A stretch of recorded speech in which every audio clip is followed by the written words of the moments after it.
سرما سلائی سے یہ کام کیا کرتے تھے. پکے نشانات. گناہ کبیرہ، حرام، جرم بھی ایسا جس کو اب آپ مٹانا چاہیں تو آپ مٹا نہیں سکتے، جس کو آپ ختم کرنا چاہیں تو ختم نہیں کر سکتے، سوائے سرجری کے، سوائے کوئی ایسے آپریشن کے کہ وہ والا گوشت ہی وہاں سے اٹھا لیا جائے. لیکن جس کے پاس ہے وہ ہمیں نہ دکھائے. میں ایک مسئلہ بتا رہا ہوں. اس مسئلے کے پیچھے سب سے بڑا مسئلہ کیا ہے کہ یہ جان ہمارے پاس اللہ کی امانت ہے. ہم اس سے صرف وہ فائدہ اٹھا سکتے ہیں جس کی اجازت ہمارے رب نے ہمیں دی ہے.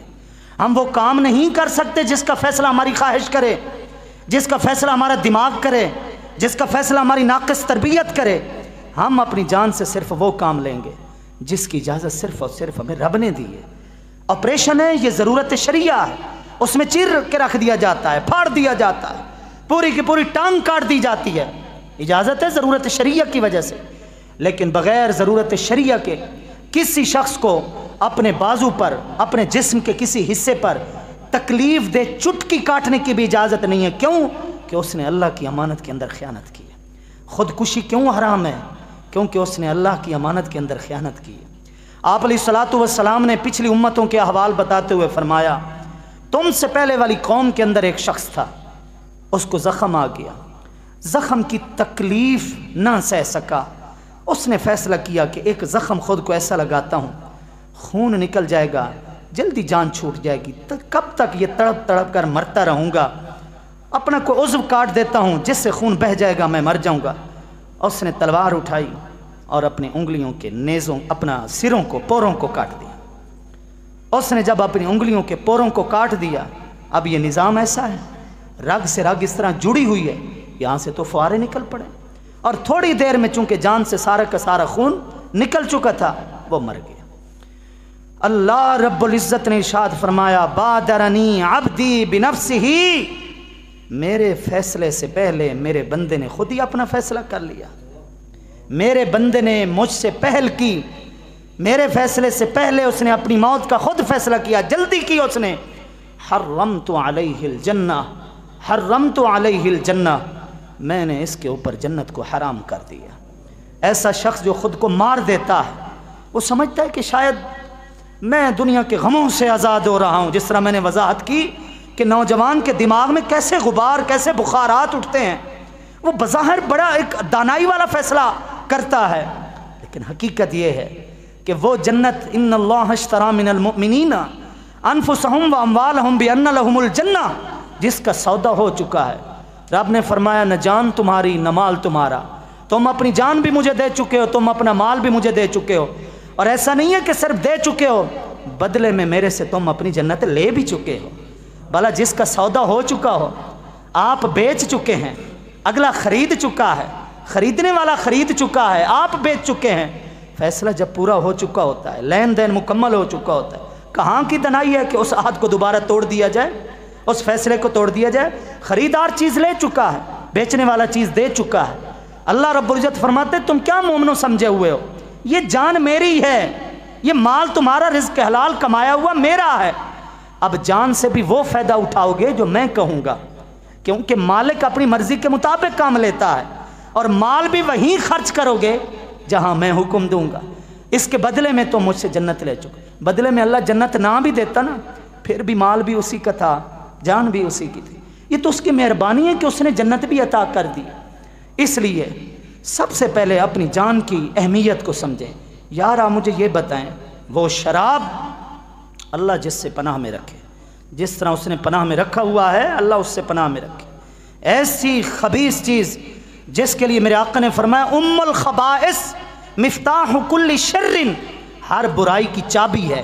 شراب پیو، ہر برائی کی چابی، تالا کھل گیا، اب ہر برائی ہوتی رہے گی.